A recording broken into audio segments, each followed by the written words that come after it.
Family members के साथ किस तरीके से आप अपनी रिलेशनशिप स्ट्रॉन्ग कर सकते हैं कि फ़र्स्ट पार्ट में, कोर्स के फ़र्स्ट पार्ट में हम डिस्कस कर रहे हैं कि आप क्या क्या स्टेप्स लेके या क्या क्या चीज़ें करके आप अपनी रिलेशनशिप को स्ट्रॉन्ग कर सकते हैं अपनी फैमिली मेम्बर्स के साथ, चाहे वो आपके किड्स हों, वाइफ हो, पेरेंट्स हों, सिबलिंग्स हों या और कोई भी जो आपके साथ डायरेक्टली कनेक्टेड हो। देखिए, जब हम अपने फैमिली मेम्बर्स की बात करते हैं तो हमारा इमोशनल लेवल ऑटोमेटिकली इंक्रीज़ हो जाता है और हम दिमाग से ज़्यादा दिल से डिसीजंस लेते हैं। जब भी अगर आपको किसी के साथ अपनी रिलेशनशिप को स्ट्रॉन्ग करना है तो आपको अपने दिल और दिमाग दोनों को एक साथ कनेक्ट करना होगा और दोनों को मेंटेन या लेवल करके रखना होगा। उसका फ़ायदा ये होगा कि आप कोई भी डिसीजन बेस्ड ऑन इमोशंस नहीं होंगे बल्कि बेस्ड ऑन रियलिटी होंगे या बेस्ड ऑन जो आपको अच्छा लग रहा होगा या जो आपके सामने होगा उसके बेसिस पर होंगे। देखिए, आप अगर बच्चों के साथ रिलेशनशिप स्ट्रॉन्ग करना चाहते हैं तो आपको उन ऐसी चीज़ें करनी पड़ेंगी जो उनको पसंद हो, जो आप उनके साथ मिलके कर सकते हो या जो वो आपके साथ मिलके करना चाहते हो।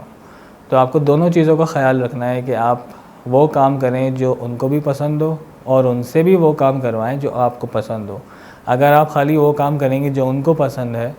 तो आपकी तरफ से तो रिलेशनशिप बिल्ड हो रही है, लेकिन उनकी तरफ से, क्योंकि वो आपको कुछ वापस नहीं दे रहा है, तो उनकी तरफ से रिलेशनशिप इतनी तेज़ी से बिल्ड नहीं होगी। इसी तरीके से जब आप अपने दूसरे फैमिली मेम्बर्स के साथ रहते हैं या उनके साथ एक घर में रहते हैं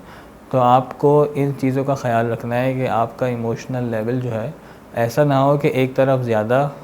ऊपर हो और एक फैमिली मेम्बर के साथ नीचे हो।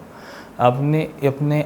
अपने इमोशनल लेवल को कंट्रोल करना है, आपने अपने माइंडसेट को कंट्रोल करना है ताकि आप जब डिसीजन लें तो वो अच्छे डिसीजन ले सकें। इसकी मिसाल बिल्कुल इस तरीके से है कि जब आप अपने फैमिली मेम्बर्स के लिए कोई चीज़ करना चाहते हैं या कुछ काम कर रहे होते हैं या उनके लिए कुछ अच्छा सोच रहे होते हैं या करने की कोशिश कर रहे होते हैं तो आपका इमोशनल लेवल ऑटोमेटिकली ऊपर चला जाता है और आप उस टाइम पीरियड में आपको पता नहीं होता है कि आप जो डिसीजन ले रहे हैं। फॉर एग्ज़ाम्पल, अगर आप अपने बच्चों से कह रहे हैं कि हाँ आज हम रात को आइसक्रीम खाने जाएंगे, चाहे आप को पता है कि रात को नहीं जाएंगे, लेकिन फिर भी आप उनको एक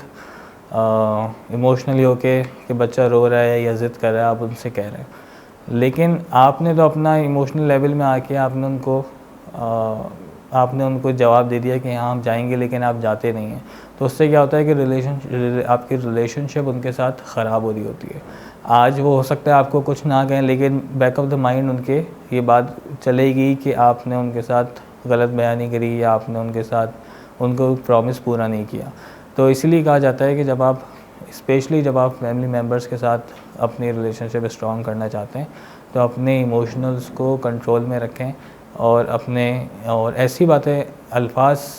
अल्फाज अपनी ज़बान से ना निकालें जो आप पूरा ना कर सकते हो या उस मोमेंट के ऊपर आप पूरा करना चाहते हो या आपने इमोशनली होकर उस मोमेंट पे